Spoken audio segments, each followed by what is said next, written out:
Hello friends, आज हम बात करने जा रहे हैं अपने नेक्स्ट सी प्रोग्राम के बारे में, जो है हमारा call by reference. Previous programme की बात करें जो हमने डिस्कस किया था, वह था हमारा कॉल बाय वैल्यू। आज हम कॉल बाय रेफरेंस के बारे में डिस्कस करेंगे, जिसमें हम एड्रेस का यूज़ करते हैं। स्टूडेंट्स, अब यहाँ पर आप देखें कि हमने यहाँ पर हेडर फाइल्स ली हैं। देन हेडर फाइल्स के बाद हमने एज सेम, जैसे कॉल बाय वैल्यू में वर्ड स्वैप नाम से फंक्शन बनाया था, वैसे ही हम यहाँ पर वर्ड स्वैप नाम से फंक्शन बनाया है। उसमें हमने इंटीजर में पॉइंटर टाइप वेरिएबल लिए हैं, ठीक है, जिसमें हमने स्टार पी और स्टार क्यू पॉइंटर टाइप दो वेरिएबल लिए हैं इंटीजर में। उसके बाद देखिए हमने नीचे की ओर देखिएगा वॉइड मेन फंक्शन में दो वेरिएबल लिए हैं इंटीजर में, ए और बी, जिसमें हमने ए को वैल्यू असाइन कराई है 100 और बी को वैल्यू असाइन कराई है 200। देन वहाँ पर हमने उसके बाद स्वैप फंक्शन को स्वैप फंक्शन में दो रेफरेंस लिए हैं, एड्रेस ए और एड्रेस बी, ठीक। अब आप देखिएगा यहाँ पर जो ए और बी की वैल्यू है वह पी और क्यू पर असाइन हो जाएगी, यानी कि जो ए और बी का एड्रेस है वह हमारा पी और क्यू में जाकर स्टोर हो जाएगा, ठीक।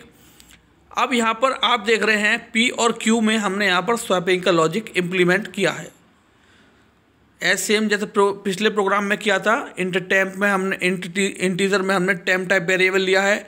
देन जो एड्रेस पी पर वैल्यू हमारी अब असाइन हुई है ए की, यानी कि 10, वह किसको असाइन हो जाएगी? टेम्प को, ठीक है। यानी कि टेम्प की वैल्यू क्या हो गई हमारी अब 100, ठीक है। और Q को हमारी वैल्यू असाइन हुई थी क्या?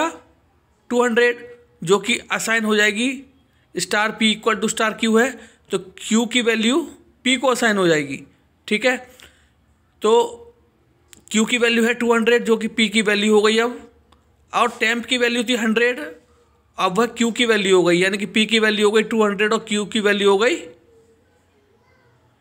100, ठीक। और अब देखिएगा जो सेम लॉजिक यहाँ पर हमारा P और Q में अप्लाई हुआ है, वही सेम लॉजिक हमारा A और B में अप्लाई हो जाएगा। But in the case of call by value, हमारी फॉर्मल पैरामीटर्स में अगर हम कोई चेंजेस करते थे तो वह हमारे एक्चुअल पैरामीटर्स में नहीं होते थे। बट इस केस में अगर हम बात करें कॉल बाय रेफरेंस में, अगर हम फॉर्मल पैरामीटर्स में कोई चेंजेस करते हैं तो हमारी एक्चुअल पैरामीटर्स की जो वैल्यू होती हैं वह भी चेंज हो जाती हैं according to the formal parameters.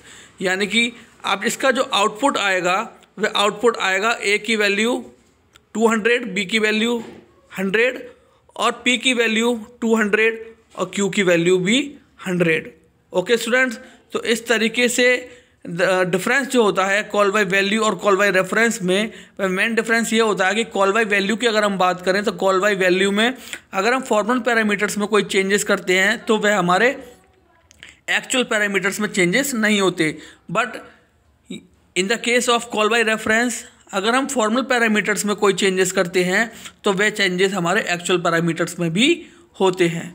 Okay students, तो आई होप ये प्रोग्राम आपको अच्छे से समझ में आया होगा। एक बार इसको ध्यान से देखिए पूरा वीडियो, ताकि आपकी यह प्रोग्राम अच्छे से समझ में आ सके। सो आई होप ये लेक्चर आपको अच्छा लगा होगा। सो आज के लिए thank you very much, have a nice day.